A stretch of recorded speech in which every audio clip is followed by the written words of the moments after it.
Hello, my name's Isaac Hughes-Dennis. Thanks ever so much. I'm broadcasting to you live on behalf of Punk for the Homeless. This is my, God knows, fifth set for Punk for the Homeless, broadcasting to you live, both from the Punk for the Homeless page and from my own page. It's lovely to see you. This is my Prince Philip funeral special of Punk for the Homeless, and so hence why I started with the national anthem, in the deepest respects for our dearly beloved. I don't actually have any songs about Prince Philip to play for the Prince Philip special, but I do have this one about Harry and Meghan, and not really wanting to write a song about Harry and Meghan, but it goes like this.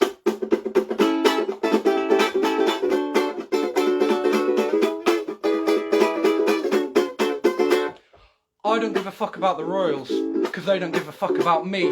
The only great achievement of the monarchy is getting Piers Morgan off of ITV. No, I don't give a fuck about the royals, because they don't give a fuck about me.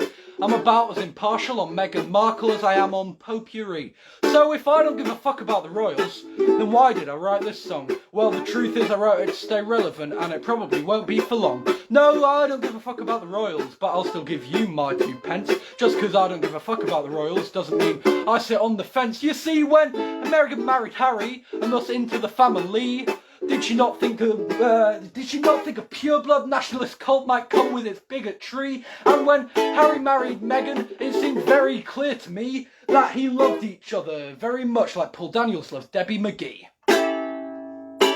There we are. The trademark fuck up of the first song there, but that's absolutely fine. It's become somewhat of my my branding. There must be at least a few bugger ups of the set. Thanks ever so much. Thank you to Eagle and Rach for supporting us and for supporting the street kids as well, and for putting on some incredible gigs throughout over the course of lockdown,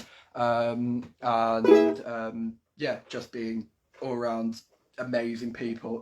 If you do have the chance to donate, if you've got the money to donate, then Eagles just put the link in the chat, which is the donation to buy all the merch and to donate to the charity as well. Wicked.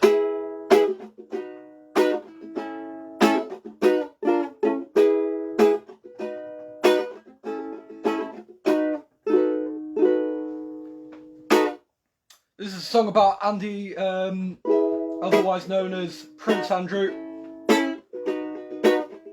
Andy Windsor. It's called the Pizza Express song, and it goes like this. Andy wasn't randy with a minor. Oh no, because he's nothing to confess. Just a simple day at Pizza Express. If you forget the photographic evidence, 'cause all you really need is the 12-inch bread and mozzarella cheese. He didn't go balls deep because the dough balls are cheap, and the only thing that's wet is balsamic vinaigrette. And it's okay because Weinstein is in Weatherspoons, Gary Glitter is in Burger King, and Jimmy Savile too. If you've done some kiddie fiddling and you're doused in shame, just take your family on an outing to a fast food chain.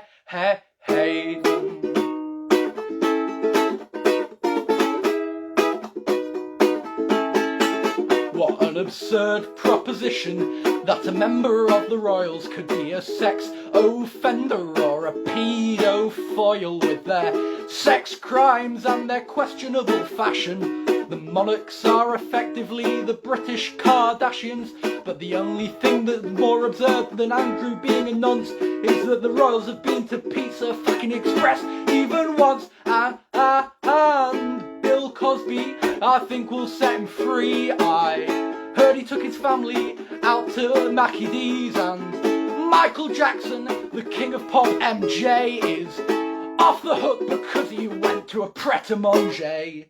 So let's forget the photographic evidence and the multiple witness counts and the friendship with a sex offender and the notorious all-night benders and the ability to forget the girl he says he's never met, but the ability to remember the date of a dinner 2010 September. No, Andrew's not a child eater, he's just a simple man who likes his pizza. There you are, that's the Pizza Express. In my deepest respects for the Royals on this day of suffering. I can only imagine what they're going through. This next song is a new song, completely new song. In fact, never before played live.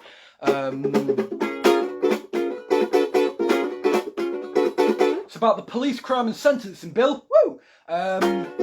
If you don't know about the Police Crime and Sentencing Bill, it's effectively just another way to clamp down on direct action and protest that actually makes an efficient change. And it's a really weird bit.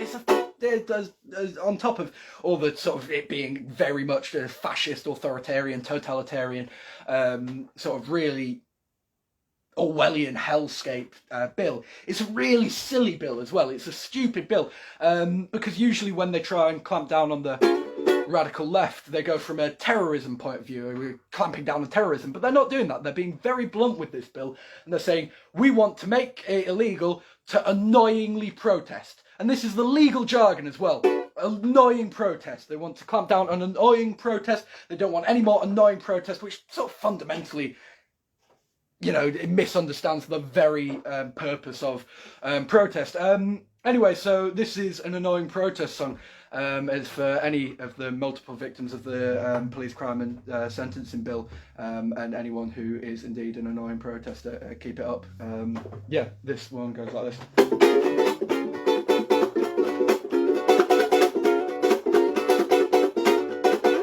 The new Police Crime and Sentencing Bill makes your legal right to protest illegal, no matter how peaceful, cooperative or cloying. The nanny state has said no more. You can't deplore legislation you abhor. They're clamping down on uproar that they find annoying. Now, annoyance is the key word here because we only bring annoyance when they bring fear, plus annoyance is subjective to everyone. Parliament said use common sense, which, to be fair, plays to our strength if we become comrades with our most irritating chums. Now, one of the few things that makes us unite, no matter if you're left or you're right, or a wishy-washy liberal in-between, is the unbreakable, undeniable loathing of adenoidal pricks in puffy clothing. These nasal niggling nuisances could well help break the fascist machine as we say, let's fight fascism headwards. We can make more noise than the feds could. Smash cop cars with deadwood. I want to write with Jedwood. I want to write with Jedwood. I want to write with Jedwood. The amount of hair gel upon their craniums is enough to swamp out Wembley Stadium. All of the flammable chemicals can't be healthy to inhale. Their tremolo treble trilling is too much to sustain. The frequencies could shatter a McDonald's window pane, and if you set their head on fire, you've got a Molotov cocktail. As we say, no more Tory falsehoods. Protect your right to get up to no good. From Broadford to Bradford to Bedford. I want to write with Jedwood. I want to write with Jedwood. I want to write with... There you are, it's a work in progress, that one. Oh, what's my life become? Yeah, thank you so much for tuning in. I'll tell you what, this one sort of links into that last one in terms of the Police Crime and Sentencing Bill and bills that, yeah, really are there only to prevent radical direct action and, yeah, people movements that actually will make a change to the power structures in place without wanting to go into too much ranty political theory shite, because A, it's really fucking boring, and B, I'm nowhere near qualified enough to talk about it. But yeah, this is a song that I wrote a while back. Again, another piece of legislation that they ended up bringing in. It's my song for the CTC, which is the Counter-Terrorism Unit. Oh, I beg your pardon. Sorry, better out than in. It's a song for the Counter-Terrorism Unit, who effectively brought out a new list of all the dangerous terrorist radical organisations that you should be incredibly scared about. One of these, it could have been a fucking Daily Mail top 10 list, but no, it was a government authorised thing. And on there were, you know, all the anti-fascist groups and the anarchist communist group, and you know, all the sort of genuine direct action groups that you would expect to be on there. But alongside those were the Socialist Workers' Party and Stand Up to Racism and Greenpeace and Extinction fucking Rebellion, and all of these organisations that, you know, your nan probably likes on Facebook. And it's ludicrous to me that by law, if you are a part or affiliate with these organisations, then you are a terrorist. These fucking middle class organisations. And so it prompted us to write this one. This is called Middle Class Terrorist Brigade, and it goes like this.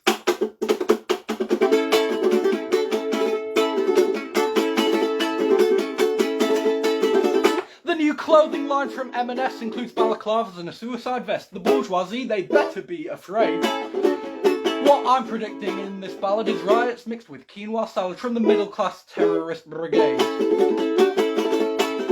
When you finish that bottle of Chardonnay, don't recycle it nor throw it away. You could use it for your brand new occupation. Find some matches and some lighter fluid. If you don't have napkins, the Guardian will do it, and throw it at your local police station. The working folk have had enough, but not just workers in the rough, also those who work for the BBC. They don't have silly names like Al-Qaeda, just normal names like Jeff and Sheila. They're all members of the TUC, Trades Union Congress.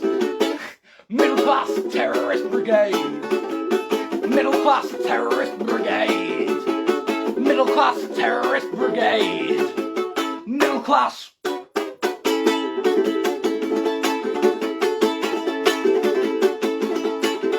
Now it should come as no surprise that the middle class won't be compromised. They're radicals from here on forth. They'll divide and negotiate and find a way to smash the state, then go and watch Opera North. A revolution built on gin and tonics and four-wheel drives and garlic olives. Some would say it's never meant to be. We see the middle class as losers, but some say that it's the future, the miners with the secretaries. So when tofu's too much and you can't afford it, then we'll resort to waterboarding. We'll happily overstep the line. Cause long gone are those rightful days when peaceful public protest is posting Greenpeace petitions online. Here we go now, Middle Class Terrorist Brigade. Middle Class Terrorist Brigade. Middle Class Terrorist Brigade. Sing along. Middle Class.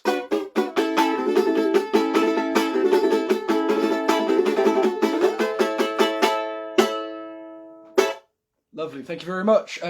Yeah, loads of comrades in the house this evening. Tallulah Howarth, Archie and Dave Thorpe as well, wicked. Obviously Rachel and Eagle, absolutely pleasure to have you all here. Rainbow Rob as well, Bradford's best, Rainbow Rob, absolute pleasure once more. Wicked. And Janice, way, beautiful. Look at this. This is a lovely turnout.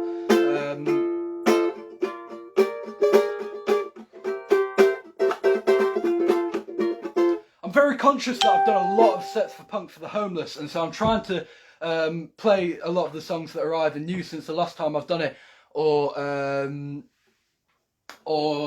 songs that I don't really play that often. I don't think I've played this one in many sets.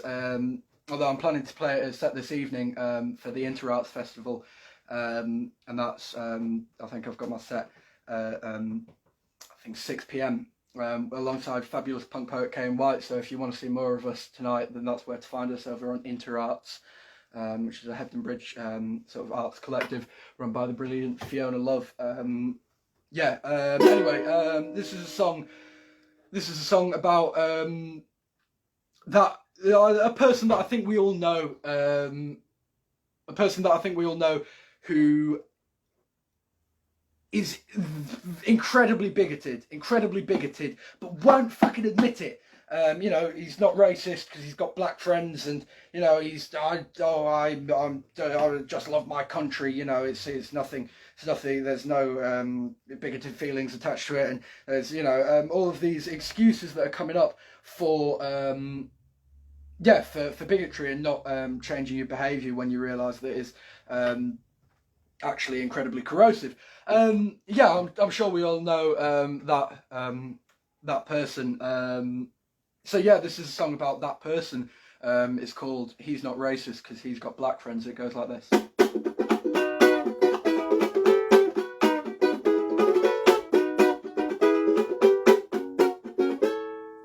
He's not racist because he's got black friends. He's not racist because he's got black friends. He's not racist because he's got black friends, and they all let him say it. He disagrees with the homo lifestyle. He's not homophobic, it just says it in the Bible. If he keeps it to himself, then he's non-oppositional. It's not bigotry, he's just traditional.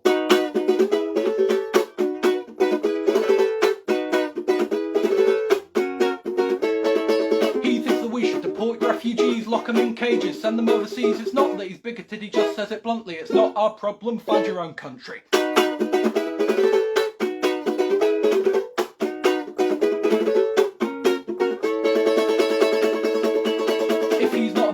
Nothing to hide then. Not a bigot, he's got nothing to hide then. If he's not a bigot, he's got nothing to hide then. He's not a bigot, his name's Joe Biden.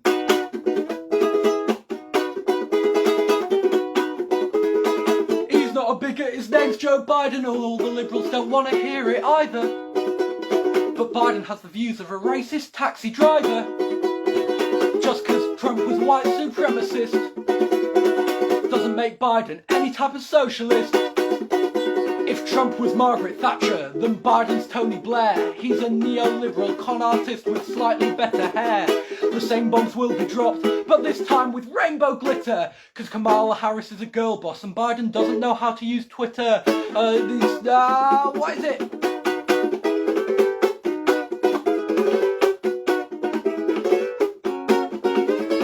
We shouldn't celebrate. The plain basis of police constable and a closet racist isn't what I call anything progressive, so stay radical because they'll stay aggressive. He's not racist, he's got black friends, he's not a racist, he's got black friends, he's not a bigot, he's got nothing to hide then, not a bigot, and his name's Joe Biden.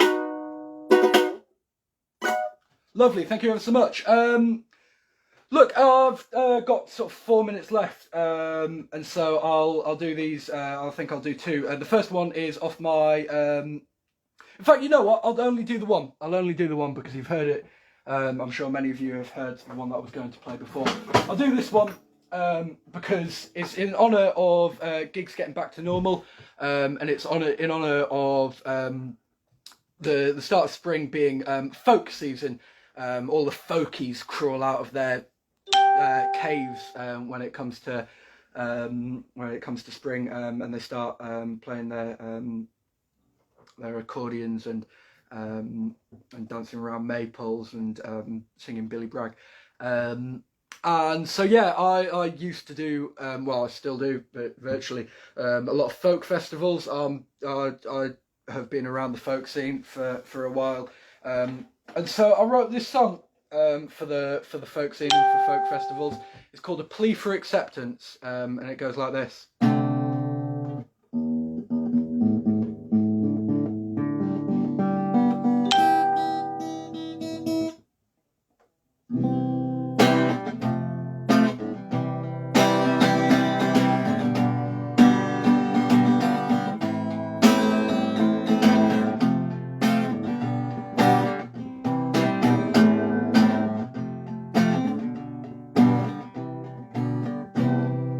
Maybe you'll accept me now.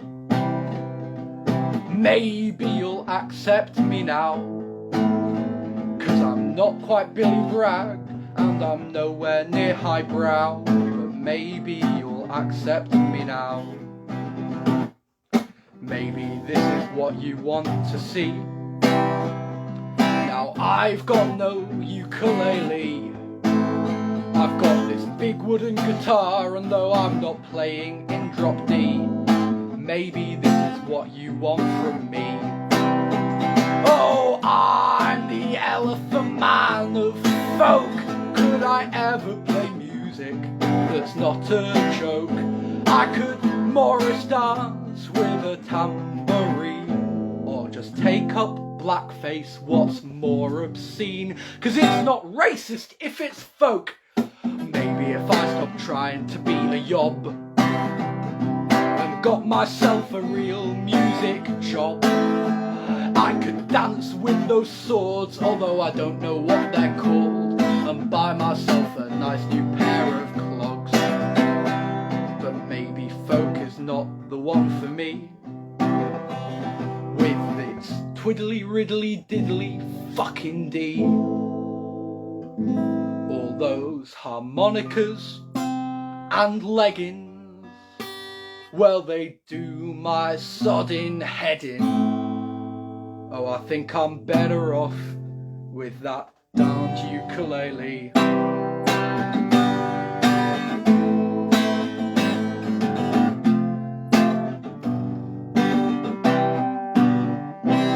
Keep folk punk alive. Thank you ever so much. Cheers to Punk for the Homeless. Eagle and Rach, as per usual, thank you for being so brilliant. Cheers for everyone who tuned in. On the top of my screen I can see Crabbers and Jill Giovanni and Rainbow Rob and Tallulah and everyone else who I'm sure I've missed loads and loads. But yeah, I love you all. I shall see you in a sweaty room singing crude folk punk songs incredibly soon. Enjoy the rest of your evening. Enjoy the rest of Punk for the Homeless set. They've got some wicked acts on next. Eagles posted the running order somewhere, so go find that. Solidarity to you all. Cheers. Nice one.